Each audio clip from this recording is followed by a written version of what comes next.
अस्सलामुअलैकुम दोस्तों और साथियों, उम्मीद है आप लोग खैरियत से होंगे। इस वीडियो में हम बात करेंगे कि जब कोई भी शख्स किसी भी वजह से अपनी एंजियोग्राफी की रिपोर्ट करवाता है तो उसकी जो रिज़ल्ट आता है तो उसके बाद से बहुत सारे लोग परेशान हो जाते हैं। और क्या उनको परेशान होना चाहिए, कौन सी वो सूरत हाल है जिसमें परेशानी बनती है और कौन सी वो सूरत हाल है जिसमें परेशानी नहीं होनी चाहिए। दोस्तों, जो एंजियोग्राफी है ये बुनियादी तौर पर एक टेस्ट है। एंजियो कहते हैं हम खून की नाली को, और ग्राफी होता है कि किसी की तस्वीर या कोई पिक्चर लेना।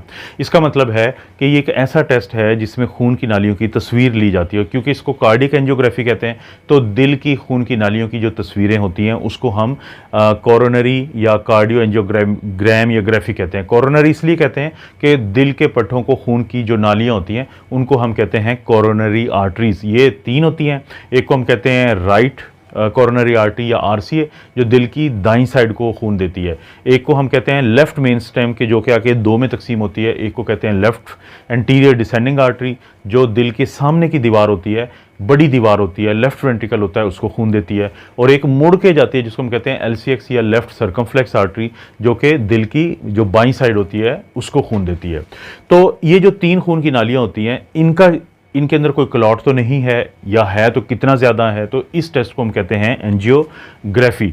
अब जब लोग एंजियोग्राफी करवाते हैं तो उसका रिजल्ट जो है वो तीन किस्म की सूरत हाल में हो सकता है।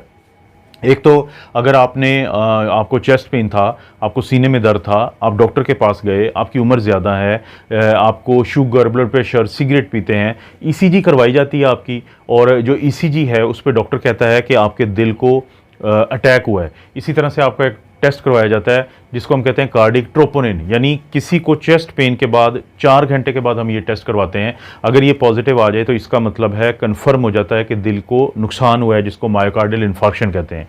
तो उस सिलसिले में अगर आपकी एंजियोग्राफी की गई है और वहाँ पे कोई आपको डॉक्टर बताता है कि वहाँ पे क्लॉट है, ख़ास तौर पे उस खून की नाली में है जिस पे शक हुआ था ईसीजी के ऊपर कि इसके अंदर क्लॉट हो सकता है, तो फिर तो उसको स्टेंट करना चाहिए। फिर तो उसको पहले खोलना चाहिए, जिसको हम बैलून एंजियोप्लास्टी कहते हैं, और फिर उसमें स्टेंट रखना चाहिए। पहली तो ये सूरत हाल है। दूसरी सूरत हाल ये है कि आपको अगर आपका एक दिल का अल्ट्रासाउंड जिसको हम कहते हैं वो है एकोकार्डियोग्राफी, वो किया गया, उसके ऊपर दिल के पट्टों की पावर जिसको हाइपोकाइनेजिया या एकाइनेजिया कहते हैं वो आती है, या दिल के पट्टों की जो पावर शो करने का फैक्टर होता है जिसको हम इजेक्शन फ्रैक्शन कहते हैं, वो 55% से कम आए। नॉर्मल 55% से ज़्यादा होती है, तो 55% से कम आए और आप एंजियोग्राफी बाद में करवाते हैं तो उसके अंदर खून की जो कोरोनरी आर्टरीज में से किसी में भी जब वो आगे रुकावट आती है तो फिर ज़रूरी है कि वो एंजियोप्लास्टी, स्टेंटिंग ये की जाए। ये दूसरी सूरत हाल है। अब आता हूँ मैं तीसरी वो सूरत हाल जिसकी वजह से अक्सर लोग मुझे मैसेज करते हैं कि हमने एंजियोग्राफी करवाई थी रूटीन में, तो डॉक्टर ने बताया है कि आपको 2 वेसल डिजीज़ है, सिंगल वेसल डिजीज़ है या ट्रिपल वेसल डिजीज़ है।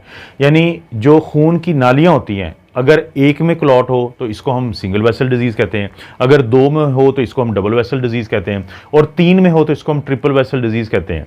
तो अब जो क्लॉट होता है खून की नालियों में, वो फिर अपनी शिद्दत के लिहाज से मुख्तलिफ होता है। कहीं पे माइल्ड लिखा होता है, कहीं पे मॉडरेट, कहीं पे स्वेयर।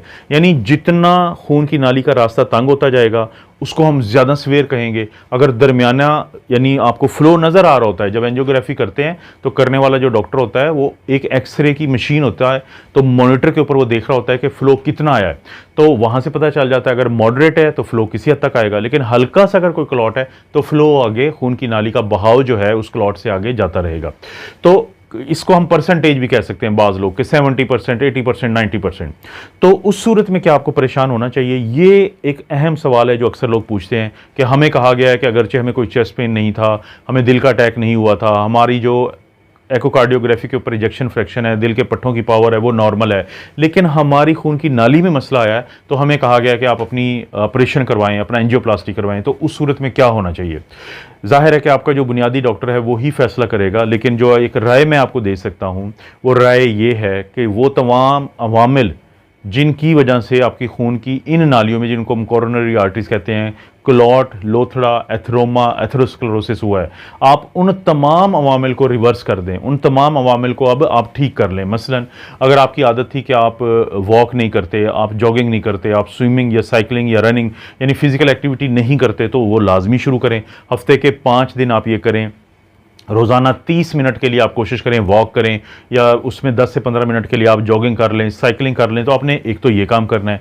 दूसरा, अगर आप स्मोकिंग करते हैं तो सिगरेट बिल्कुल छोड़ दें, आपने लाजमी छोड़नी है, क्योंकि अब आप रिवर्स करना चाहते हैं अपने जो कॉरोनरी आर्टरीज हैं, खून की नालियाँ हैं, आप उनको अब खुद खोलना चाहते हैं अपने लाइफस्टाइल को तब्दील करके, तो सिगरेट को छोड़ दें। इसी तरह से अगर आपने अपना फास्टिंग लिपिड प्रोफाइल का टेस्ट नहीं करवाया तो करवा लें, और अगर आपका LDL बढ़ा हुआ है, आपका टोटल कोलेस्ट्रॉल बढ़ा हुआ है, आपका ट्राइग्लिसराइड बढ़ा हुआ है, आपका VLDL बढ़ा हुआ है, या आपका HDL कम हुआ है, तो अपने डॉक्टर के साथ मशवरा करके आप कोशिश करें कि इसकी दवाई शुरू करें। और अगर आप रनिंग करेंगे, स्मोकिंग छोड़ देंगे, तो आप यकीन माने ये खुद भी नीचे आना शुरू हो जाएंगे।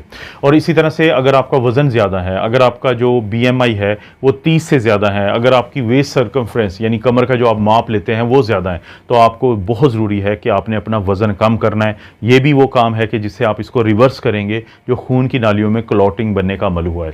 इसी तरह से अगर आप शुगर के मरीज़ हैं, आपने अपना HbA1c लेवल करवाना है। अगर वो 6.4% से ज़्यादा है, इसका मतलब है कि आपके शुगर का कंट्रोल बहुत कमज़ोर था, तो आप उसको बेहतर करें।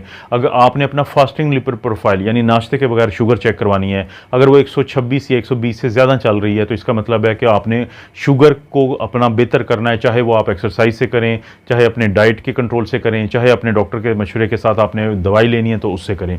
इसी तरह से अगर आप हाई ब्लड प्रेशर के मरीज़ हैं, तो आप उसको भी, अब जब आपको पता चल गया कि आपकी खून की नालियों में, कोरोनरी आर्टरीज में कोई क्लॉट है, तो फिर ब्लड प्रेशर के कंट्रोल को बेहतर करें। उसको ऊपर वाला आपका blood pressure 140 millimetre of mercury और नीचे वाला 90 मिलीमीटर ऑफ मर्करी से ज़्यादा ना हो, उसको रिवर्स करें। दवाइयों की मदद से हो सकता है, एक्सरसाइजेज की मदद से हो सकता है, स्ट्रेस कम लेके हो सकता है।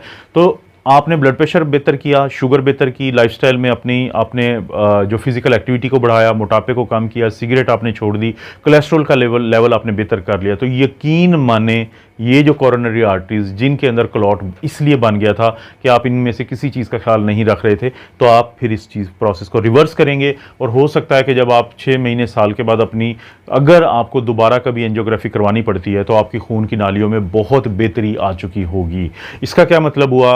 वीडियो का खुलासा ये है कि अगर आपको के दिल के पट्टों को अभी नुकसान नहीं हुआ है, अगर आपको दिल का अटैक नहीं है, और आपने किसी भी वजह से, आपके डॉक्टर ने आपकी एंजियोग्राफी करवाई है और उसके अंदर खून की नालियों में कोई रुकावट आ गई है, तो ये मतलब परेशानी की बात नहीं है कि आप बिल्कुल ही अपनी हिम्मत और दिल छोड़ दें, बल्कि आपने वो तमाम चीज़ों को रिवर्स करना है जिनकी वजह से डॉक्टर ने आपको बताया कि आपको ये क्लॉटिंग हुई है। आप खुद देखेंगे कि दवाई जो है, या ऑपरेशन जो है, या स्टेंटिंग है, या सर्जरी के बगैर ही आप खुद अपने दिल की नालियों को ठीक कर लेंगे। आपको पता है दोस्तों, इस चैनल पर इस तरह की वीडियोस मिलती रहती हैं। वीडियो को लाइक करें, चैनल को सब्सक्राइब करें। कोई वीडियो अच्छी लगती है तो दोस्तों रिश्तेदारों से नीचे शेयर का ऑप्शन है, उससे ये या कोई और वीडियो शेयर कर दें।